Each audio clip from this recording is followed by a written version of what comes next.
I really don't get The Mandalorian. I mean, I sort of do. The costume and set design is really good and perfectly captures that feeling of fantasy that the original movies worked so hard to create. And Baby Yoda is delightful. He steals every scene that he's in, even if he's not really doing anything. But I can't really think of anything else that I liked about the show. It looks great, and I like Baby Yoda. That's really it. It's Star Wars at its prettiest, which admittedly is a lot of fun for a couple of episodes, but isn't really enough to make me love the show, never mind even really like it. And that's why I'm really confused about the crazy positive response this show has received over the last couple of years. I mean, don't get me wrong, it's not that I don't like complex and engaging characters, or great dialogue, or interesting world building, or intriguing storylines, or exciting action scenes. In fact, I would say that I love all of those things. But The Mandalorian doesn't have any of them. The plot is boring and tedious, and the writing and acting in the show are so bad that I kept wondering if this was secretly a high school film project that Disney accidentally put on their streaming service. Look at this scene. This is Moff Gideon's Imperial Light Cruiser. In the old days, it would carry a crew of several hundred. Now it operates with a tiny fraction of that. Your assessment is misleading. Oh, great. An objective opinion. This isn't subterfuge, I assure you. Let him speak. There's a garrison of dark troopers on board. They're the ones who abducted the child. How many troopers do they have armed in those suits? These are third-generation design. They are no longer suits. The human inside was the final weakness to be solved. What are these lines, man? This is terrible! And could they sound any less interested to be here? I mean, Jesus Christ! The amount of praise this show has gotten makes so little sense to me that I'm convinced that either everyone is part of some elaborate conspiracy to rescue Disney's botched revival of the Star Wars franchise, or I've been watching an entirely different show from everyone else.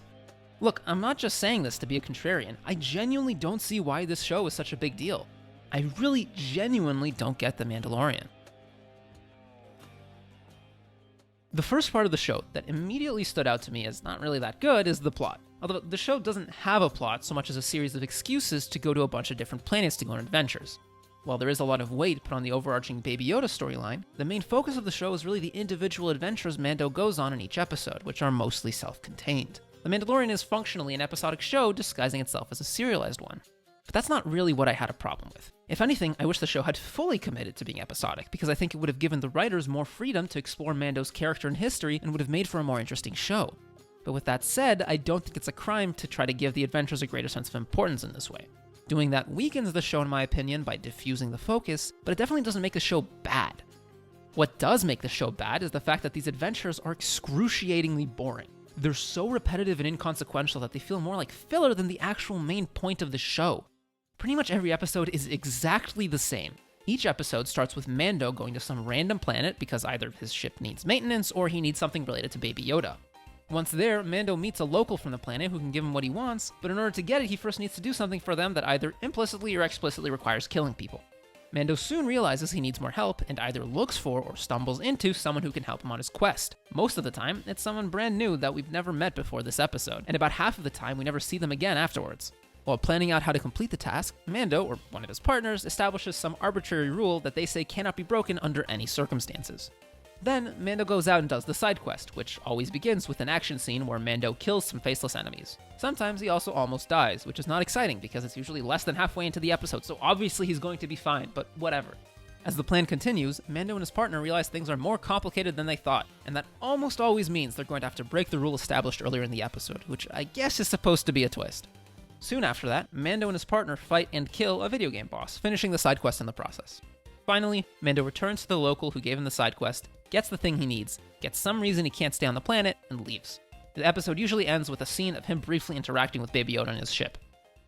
Putting aside how absolutely uninspired and cliched these story beats are, my biggest issue with this is that this is every single episode of this entire show.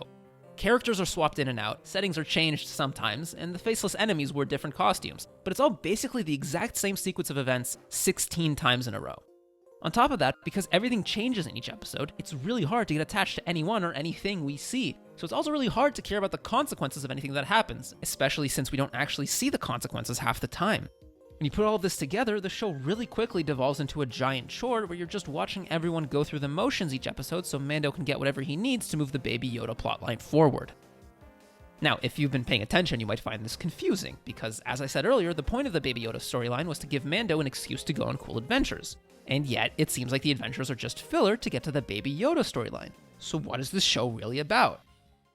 Nothing! That's the fucking problem! The Baby Yoda plotline is just Mando being told by different people he has to go somewhere else for Baby Yoda, and getting to those places is incredibly tedious and boring. The only thing driving the progression of the show is the desire for the show to continue existing, despite not having any real reason to. Really, it feels like The Mandalorian should have just been a movie, and it's possible that was even the original plan. The first 3 episodes of this show are incredibly tight and cohesive. Events are all closely linked together and very consequential, and you even see Mando go through a full emotional arc. You could leave the show right here having watched the full story be established, executed, and resolved in a very satisfying way. At the same time, nothing about these first 3 episodes really convinced me that there needed to be more to this show. Mando had meaningful character growth, Baby Yoda was saved, the remnants of the Empire were destroyed, and the universe can move on. It feels like we're done with this part of the galaxy. But I think Disney was afraid that an idea like this would be too self-contained and niche to be made into a full movie, especially because of how relatively badly Solo flopped. At the same time, they also realized that this could easily be a show that would keep die-hard fans subscribed to Disney+, so they just extended it to be a full TV series despite there not being enough there to justify a full show. As a result, instead of being the exciting action-adventure series we were promised, the show is a drawn-out slog of poorly manufactured tension, conspicuous fan service, and unsatisfying excuses to push back the resolution.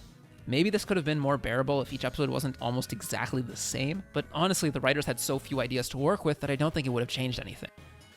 With all of that said, shows don't have to have amazing overarching plot lines to be interesting. Having strong character development and entertaining dialogue can easily carry a show regardless of the actual plot, and people point to the characters in this show as a big part of what makes it so engaging. So let's talk about the characters. Having strong characters comes down to a lot of things, but I want to focus on 3 main features that I think are the most important: personality, motivation, and development. The combination of these 3 things is really at the core of why people get invested in any characters in media. Fans of this show consistently point to these aspects as a major strength of The Mandalorian. Almost every review or comment I've seen about this show is about how strong the characterization is, with everyone parroting something along the lines of, "You'll be surprised with how much emotion Mando shows despite wearing a helmet." And everyone who says that clearly doesn't know what characterization means, because this show has some of the worst characterization I have ever seen in my entire life. The foundation of good characterization comes from having strong personalities. Personality mostly comes from how characters show emotion in different situations, both explicitly and implicitly. It's not particularly important which emotions they show or how they show them, but what matters is that characters show some sort of emotions. But we never see any of that at almost any point in this show, no matter what crazy nonsense the characters go through. In the first 2 episodes of the series, we watch Mando spend multiple days overcoming daunting challenges to find Baby Yoda and get him back to his ship. And after all of that, he has to rebuild his entire ship with the help of this rancher he met who has helped him at basically every step of his journey up until this point. At the end of all of this, after this entire crazy ordeal, Mando can finally leave the planet and finish his mission. But while the music for this scene is very emotional, Mando does absolutely nothing to even hint at how he's feeling about any of what just happened. He stands silently, staring at nothing as the rancher babbles on about something that Mando is clearly not really listening to, waits for him to leave the ship, and then walks into his cockpit, sits down, and flies away. At no point in this entire scene does he express any emotion. He's not excited to leave, or relieved to have his ship working, or tired from everything he did, or determined to deliver Baby Yoda to his client, or annoyed that he still has to finish the mission, or guilty that he's about to deliver a baby to a bad person, or even sad that he's leaving his new friend. Nothing. If you happened to walk into the scene without any context, you would have thought it was an instructional training video for how to prepare a spacecraft for launch. We have no idea what he's feeling here, or if he's even feeling anything. And you could easily swap this scene out for literally any other scene where Mando leaves any planet in this entire show. It doesn't matter whether he just visited a friend, or almost died, or saved a planet, or literally just watched his adopted family effectively commit suicide. He always acts like he's getting on his ship to go on a routine trip to buy groceries. And it's not just true for scenes like this. Mando doesn't show any emotion at any point throughout the entire show. One of the biggest offenders of this is with the Baby Yoda kidnapping. Throughout the show, we sort of see how Mando goes from being completely unwilling to become even slightly emotionally attached to anyone in his life to basically viewing Baby Yoda as his own son. But towards the end of Season 2, there's an episode where Baby Yoda gets kidnapped right in front of him. Considering that protecting Baby Yoda was pretty much the entire point of this show, and literally the only mission Mando had for this entire time, you would think that this would be the defining emotional moment of the series. This should be a huge deal to him. But instead, we see Mando just watch the kidnappers fly away with Baby Yoda with all of the urgency of a man at a dairy aisle trying to remember which brand of milk his wife asked him to buy. He doesn't yell at them, he doesn't even try to shoot them, he just stares at them and watches them go. That is completely insane to me. The entire fucking point of this show was to see Mando's emotional growth as he finally learns to accept other people into his life. And yet in this event that should be the culmination of everything we've seen from him in the series, he shows nothing. Literally nothing. The complete lack of any emotion from Mando here undermines everything else in this show, because it shows that none of it meant anything. How could you possibly say this show has good characterization given this scene alone? And don't tell me that the bullshit little video message he sends to the bad guys counts as proof of how much he cares. Mando gives his warning with all of the fury and emotion of a man trying to check out his groceries after waiting in line for 5 minutes. On top of that, he has done absolutely nothing to earn this moment. Even after the bizarrely emotionless scene where Baby Yoda gets kidnapped, we see him have a very casual conversation with one of his former partners, and they kind of chit-chat for a bit before Mando eventually tells her that he's trying to rescue Baby Yoda. They have the kid. You'd think if this really mattered to him, at the very least he would have started the conversation with it instead of wasting all this time talking about inane nonsense. This threat falls completely flat because he doesn't seem the slightest bit urgent to rescue Baby Yoda. But it's also not just Mando that has this issue. Every single character in this show is incapable of showing any emotion whatsoever. In the same scene where Baby Yoda gets kidnapped, this other bounty hunter is told new information that is supposed to be a huge revelation about how the Empire is back. But she reacts like someone in a bad marriage whose husband just called her to tell her they ran out of her favorite brand of milk at the grocery store. They're back. That can't be. The Outer Rim is under the jurisdiction of the New Republic. Over and over again, characters have at best incredibly mild and on average no reaction to what should be significant events. Most of the time, we'll get a sentence of exposition describing the new logistical situation given what just happened. They make exciting events sound incredibly boring and inconsequential. It's like watching a bunch of robots simulating human behavior. And speaking of characters being robots, the dialogue in this show is embarrassingly bad. It's stiff, awkward, and weirdly formal, like everyone is permanently stuck in a business meeting. I believe you two have met. I'm surprised to see you here. Right back at you. Mithril here is taking care of my book since he was a polywog. But then he disappeared one day after a bit of creative accounting. Magistrate Cargo was generous enough to let me work off my debt. Thank you, by the way. 350 years, but who's counting? Well, if he runs off on you again, let me know. Let me assure you, I do not want to spend any more time in Carbonite. What is this? Humans don't talk like this. But this isn't the end of the character problems. As I said at the start of this section, there's two other parts to building good characters that the show fails at spectacularly. One of the most critical pieces for making stories compelling is for the characters to have strong core values that guide their decision making. It's really important that there are good reasons for why characters are doing whatever they're doing so that the audience will actually care about what happens. On top of that, core values and motivations also create opportunities for meaningful internal conflicts that lead to meaningful character growth, which also serves to make stories more impactful. So, with that in mind, let's look at Mando's motivations in the show. At the beginning of the show, Mando has two core pieces to it. He is fiercely loyal to his Mandalorian family, and he believes the universe is fundamentally uncaring and unjust, and there's nothing you can do about it. The universe was pretty cruel to Mando, and the only people who weren't were the Mandalorians who saved his life and adopted him. So despite their flaws, as far as he's concerned, they're the only people worth caring about. That also means that he's willing to justify actions that would normally be considered unethical or immoral as long as it's for the sake of his clan. These motivations allow for Mando to be a really fleshed out person, someone who does a lot of things that come off as selfish and cruel that really have selfless and compassionate motivations. All told, it's pretty compelling. It also makes his early encounter with Baby Yoda particularly strong.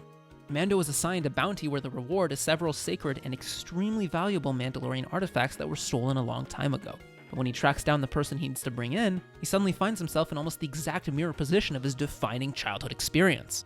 There is an innocent, presumably orphaned child whose life is in danger that a Mandalorian has the power to protect and raise. Now Mando has to make a decision. Does he save the child or help his clan? He ends up choosing his clan to start with, but soon feels so guilty that he decides to save Baby Yoda instead. In doing so, Mando has effectively traded his belief that he can't do anything about the cruelty of the universe to believing he can have a meaningful impact to improve someone's life. This creates a really strong new set of motivations that could serve as an excellent foundation for the rest of the show as we watch Mando grapple between the family that found him and the family that he found. Unfortunately, we never get to see any of that, because not only is this idea completely dropped, but from here on out, Mando's only real motivations are I don't want to die and I don't want to leave Baby Yoda in a dumpster. At least, I think those are his only motivations. It's hard to say because he doesn't really get a chance to show us anything else. If you'll remember, earlier we went over how every episode of The Mandalorian is more or less the same. Mando lands on a planet because he needs information or supplies or money or whatever, and finds out that the only way he can get it is by completing a quest given to him by some local, which pretty much always means killing some people for them. Now, I already went over why this is problematic from a broad structural view of the show, but it's also really terrible for Mando's character and development. First of all, this is pretty much exactly what Mando would do on a nearly daily basis as a bounty hunter prior to this whole Baby Yoda experience, meaning that none of these experiences challenge Mando in any real way. I mean, sure, he almost dies in most of the missions, but again, that's nothing new for him. In literally the first episode of the show, we see Mando get almost flung into freezing water by a giant walrus, get nearly mauled to death by this strange cow, and then get surrounded by a bunch of angry armed guards who outnumber him 20-1. It's clear that Mando is not only used to risking his life, but considers it a routine part of his job. There's nothing emotionally challenging about any of these situations, which means they have no lasting impact on Mando. He's not growing or changing as a result of these experiences. The second issue is that even putting that aside, Mando doesn't get to make any real decisions that could lead to growth or show us what other motivations he has.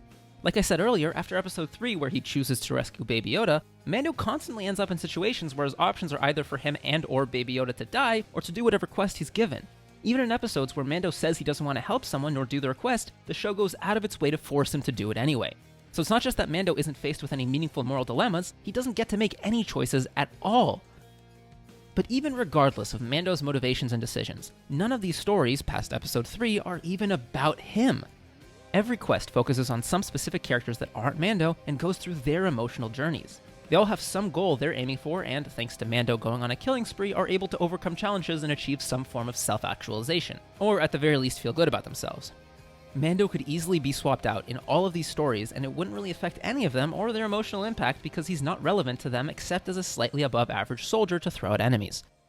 But even in the subplots that are nominally about Mando, he's not given any time to reflect on anything or react to what happens or, make it about him. For example, in one of the more significant episodes of the show, Mando, along with the audience, discovers that there are actually more Mandalorians outside of Mando's original clan. Not only that, but we quickly realize that they follow an entirely different belief system than Mando's clan does, and even view Mando as an extremist. So Mando is basically sucker punched twice in a row with two earth-shattering revelations. We see in the scene that Mando reacts by getting angry and telling these Mandalorians that they're not real Mandalorians, and then storming off. He is then given literally no time to process these events, as for the second time in 5 minutes, he is ambushed by squid people and, for the second time in 5 minutes, rescued by the Mandalorians. After that, they sit him down and ask him to help them steal weapons from the Empire. The rest of this episode is just them going on this quest, which consists pretty much entirely of action, aside from one scene where Mando argues with the Mandalorians about, basically, logistics. After they commandeer a ship, they give Mando the information he needs for Baby Yoda, and then he just leaves.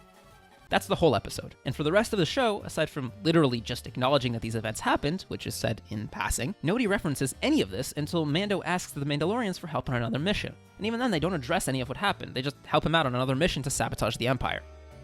So as far as we're aware, none of this affected Mando in any way whatsoever. We don't really see him react to the new knowledge he has, we don't see him talk about what happened with anybody, and we don't see him change his behavior in any way.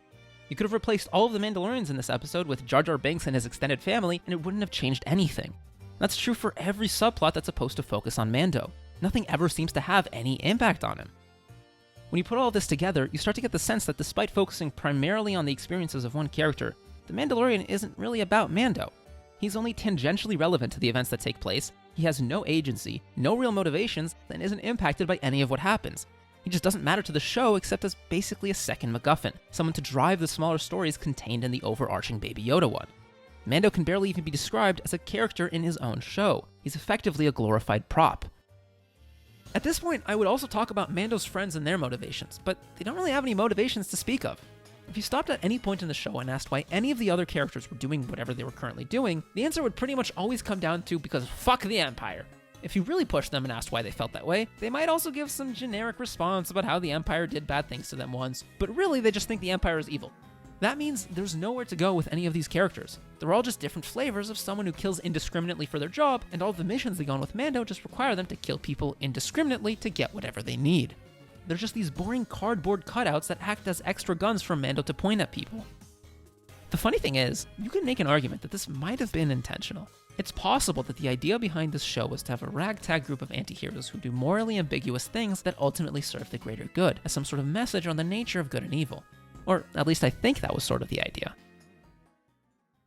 The Mandalorian's themes all revolve around the central question, do good and evil really exist? Is Mando a bad guy for being a bounty hunter and taking money to kill people, or a good guy for helping people through his jobs? Is the New Republic really the good side and the Empire the bad side, or are they just different names for entities that want to consolidate power? Is morality black and white, or are there gray areas? These questions are asked throughout the show in lots of different ways. Cara Dune gives some exposition about how she joined the rebellion to avenge the death of her planet, but got frustrated when she was tasked with protecting a politician after the New Republic was founded. Mando's clan leader explains to him that the Jedi, who are supposed to be good guys, were enemies of the Mandalorians in the past. Bill Burr gives a lection about how the Republic can't take care of its people because it's too weak and corrupt. Mando meets other Mandalorians who tell them that his clan is just a particularly extreme branch of Mandalorians that aren't necessarily justified in their beliefs. And Cara Dune later rejoins the Republic as a sergeant or whatever and says an empty platitude along the lines of, "There's rules that I have to follow now that I wear the badge." Did I say the show asked questions in a lot of ways? I actually meant it just lectures Mando a lot.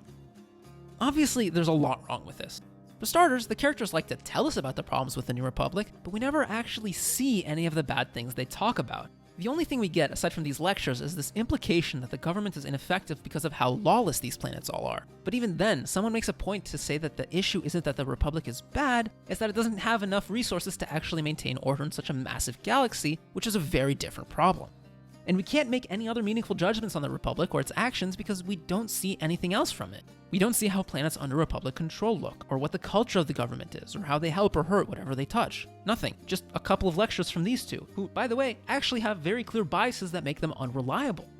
Bill Burr was arrested by the Republic for being a criminal, so he obviously hates them. And Cara Dune literally rejoins the Republic to serve as a sergeant after she makes her whole lecture about how corrupt it is, meaning really she was just bitter that she got guard duty instead of a promotion. The truth is, we don't actually have any idea whether the Republic is good or bad. All we really know is that they exist. At the same time, the show clearly doesn't believe in any of what its characters say.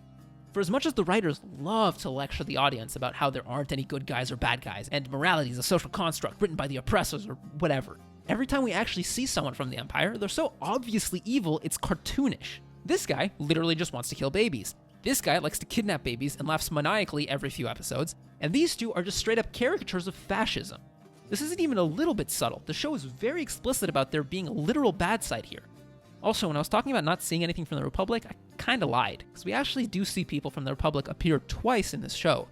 The first time is to blow up a bunch of people who were established as evil assholes, and the second time was to tell Cara Dune that she's doing the kind of work that the Republic exists to do, that they could use more people like her. There was actually also a third time that I forgot about when I was writing the script, where some Republic pilots save Mando's life from a swarm of spiders. In other words, they're clearly the good guys. So really, there is a good and evil, and all of the characters who complain about the Republic are just bitter losers as far as the show is concerned. But these questions and the show's confused answers don't just apply on a macro level, they're also for our main characters. On the one hand, the show desperately wants us to believe that our main cast is full of anti-heroes, characters who work outside the law and just look out for themselves. But at the same time, the show wants to make it very clear that these are anti-heroes who are good guys.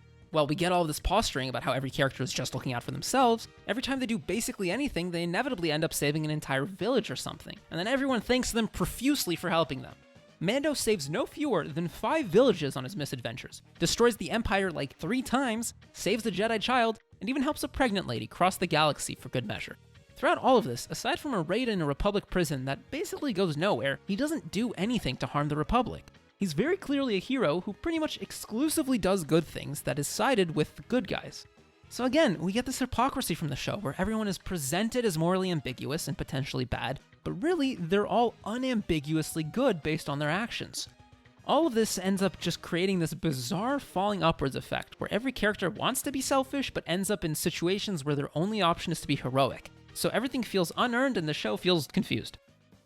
This bizarre simultaneous obsession with and fear of the characters being anti-heroes is also why nobody has any character. The moment anyone starts to develop any sort of personality or motivations that isn't just, I kill bad guys, they begin drifting towards either being a hero or an anti-hero. But neither of those options is acceptable, so everyone is stuck in this bland middle ground of nothing, made to seem as offensive as possible without being in any way offensive. And look, maybe this was meant to be some sort of commentary on something, but I'm pretty sure the show just didn't want to admit that all of its characters are your typical good guy heroes you see in every piece of Star Wars media ever.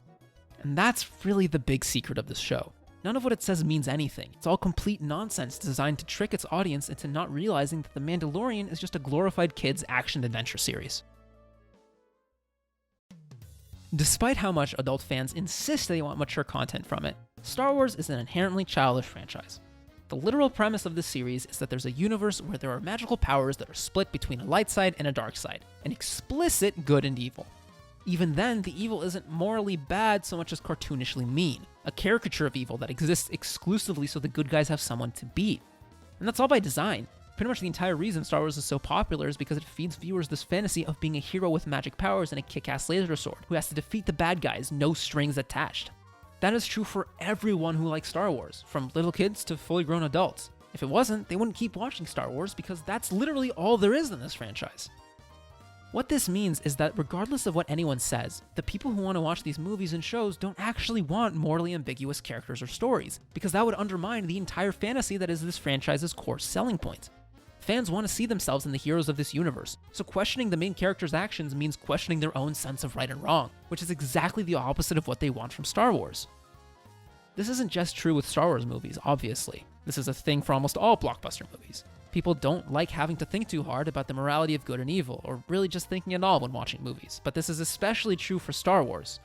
Despite this, there is an overwhelming amount of adult Star Wars fans who demand mature content, even as they exclusively consume and engage with childishly straightforward content. I would argue this is the core reason behind many of the questionable choices Disney has made regarding the franchise. But The Mandalorian seems to be the first piece of Star Wars media that struck the right balance between looking dark and gritty so the audience can feel mature, while being childish and simple so the audience doesn't have to actually be mature. In other words, it's exactly what Star Wars fans have been asking for the last 30 years, a way to disguise their childhood fantasies as something acceptable for adults to consume. Look, my point here isn't to shit on people for wanting to relive their childhood or to escape into a universe where the rules are simple and everyone's a hero. What I'm asking for is some self-awareness.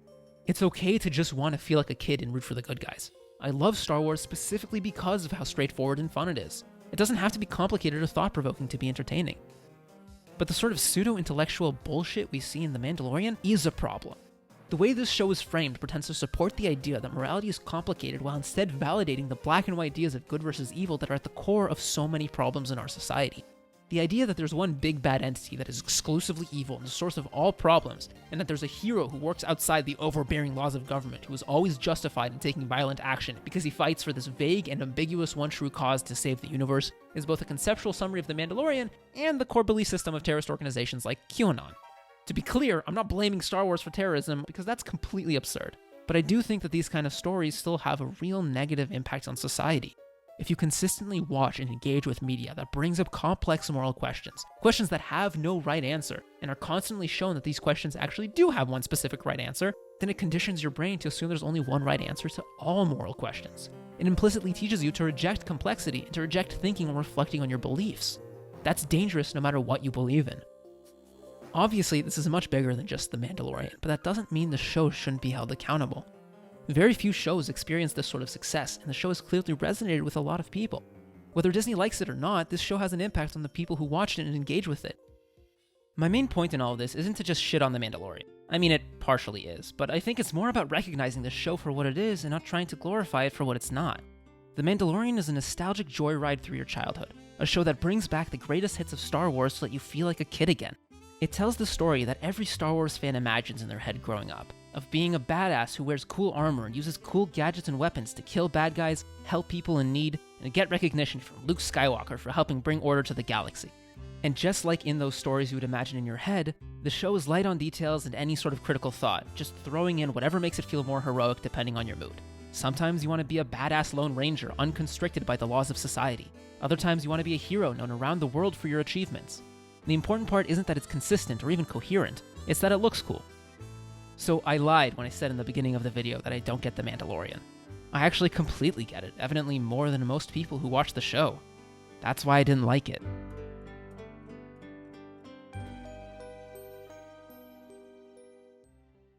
So, despite this being one of my longer videos, I actually still had a lot of things I want to talk about that had to be cut because they didn't fit anywhere cleanly in my script. But I didn't really want to throw it all out, so I took all of those things and made them into an extra video that you can get if you join my Patreon.